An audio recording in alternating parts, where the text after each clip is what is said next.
So, one would suspect that if we just killed the giant hunk of flesh that looked like a giant tortoise, and that didn't kill the spirit tortoise, one of two things has to be occurring. Either A, this woman is the actual spirit tortoise and everything else was her familiar, or she was telling the truth and she is the familiar of the spirit tortoise, but the spirit tortoise is even more devastating than what we just fought. And if that's the case, then that would mean that the giant turtle was a familiar, which honestly would be an interesting twist given that all the familiars up until this point were a lot smaller in scale, so I was willing to believe that that giant thing was the spirit tortoise. Either way, I'm excited to see what's going to happen because I know the internet has mixed opinions on this season so far of Shield Hero. There's some people who seem to want me to come up here and kick and scream like I didn't get my ice cream after dinner.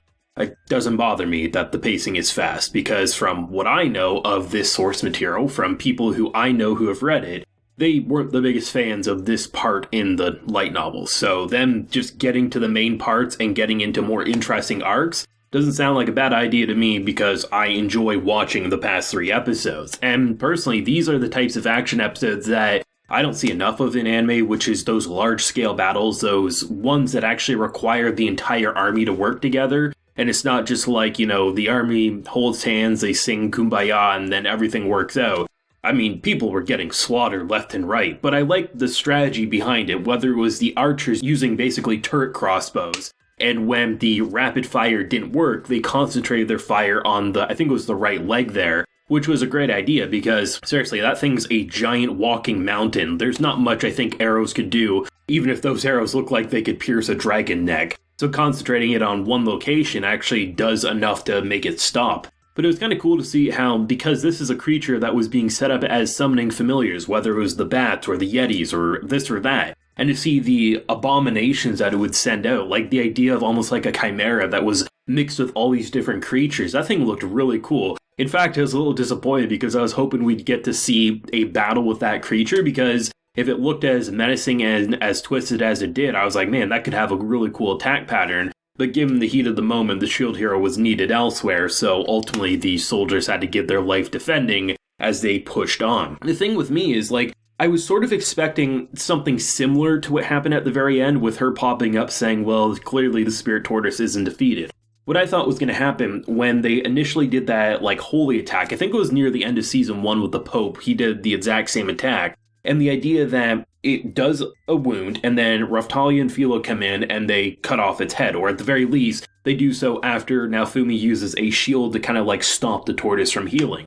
What I thought was going to happen was that they would come and they would do it, and either A, would immediately reattach itself, or B, they wouldn't cut through and it would heal itself and unlock its true form or something. So the fact that when it happened and you saw the head separate from the body, I was like, well shit, maybe they really are just gonna get into the next arc now. That it was just going to be a little mini arc that, yeah, they cut off a lot of the content because this wasn't that popular in the source material, and then we're going to move on to something else. And then she pops up being like, well, I guess you didn't defeat it. And I'm like, okay, if that giant thing wasn't the real body, where are you going next? I'm very interested. And I think that's what kind of makes this battle really cool, because it's kind of like the first time we've seen Naofumi not only work with a group to this caliber, but see him genuinely happy in the middle of devastation.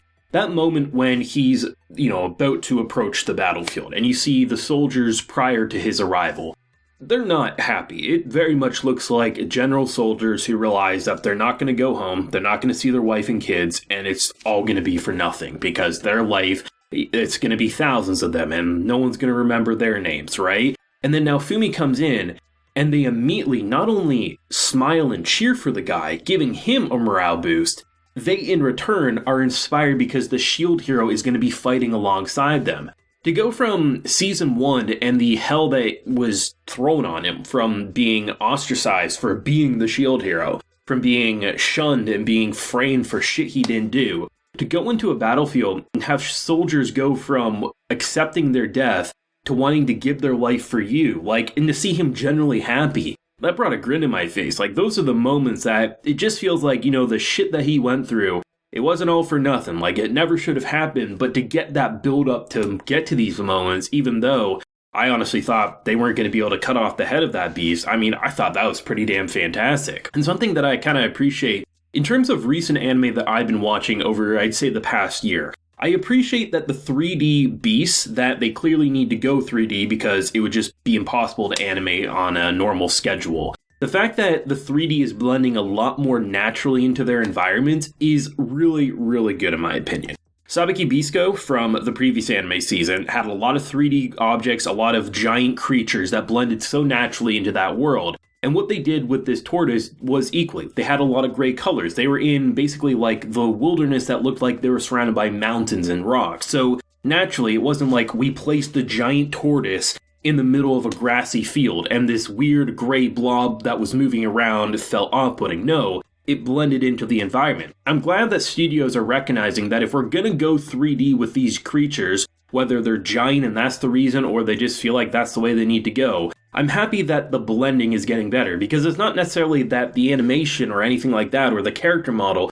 Often it's just the fact that the color palette of the creature that is sometimes 2D, sometimes 3D, doesn't mesh in with that environment. And the fact that they're placing these environments a lot more carefully and the color palette just meshes it together, I like that type of stuff. I mean, obviously, the anime community, when they see 3D, whether it's unanimously agreed that it's good or bad or mediocre or in the middle, right? There's always going to be people who will not like it, and that's fine. That's their opinion, right? But I'm glad to see that they are getting a lot better, especially if I rewind even 2 years ago, 3 years ago, comparing the shows big and small that are trying to do that blend more obvious, because every anime has 3D. Whether you can notice it or not is a different question, but in terms of the big moments that you can say, oh, that is clearly a 3D object, I'm so happy to see that it is getting better and it's not as off-putting, at least for someone like myself watching. For me, this was a very fun episode that was chock full of action, and it will be interesting to see where the, I guess you could call it plot twist, but in some ways, even after seeing them kind of do their victory lap and celebrating their kind of win,